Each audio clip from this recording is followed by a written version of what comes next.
সম্মানিত খেলোয়াড় ভাইদের দৃষ্টি আকর্ষণ করে বলতেছি, সম্মানিত খেলোয়াড় ভাইদের দৃষ্টি আকর্ষণ করে বলতেছি, একটি কলার গাছ ব্যতীত অন্য কোনো জঙ্গল মাঠে থাকবে না ভাই, একটি শুধু কলার গাছ থাকবে। আপনাদের বারবার বলে আসছি আমরা, আমাদের কমিটির সিদ্ধান্ত চূড়ান্ত সিদ্ধান্ত, আপনারা একটি কলার গাছ ব্যতীত অন্য কোনো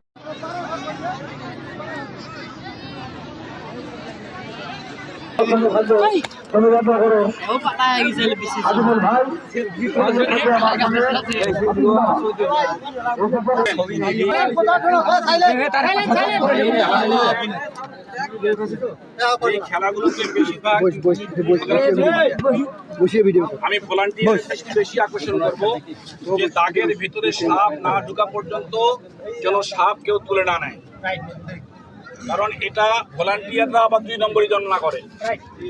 কারণ ভলান্টিয়াররা ওই নিজস্ব টিম থাকে, নিজস্ব টিম থাকার কারণে তারা কিন্তু এই কাজগুলো অনেক সময় করে বসে। তাহলে খেলা আর যিনি সাপ চালে দেন তার কাছে কিন্তু আরো খেলা আছে, ওনার খেলাটা কিন্তু আরো মারাত্মক।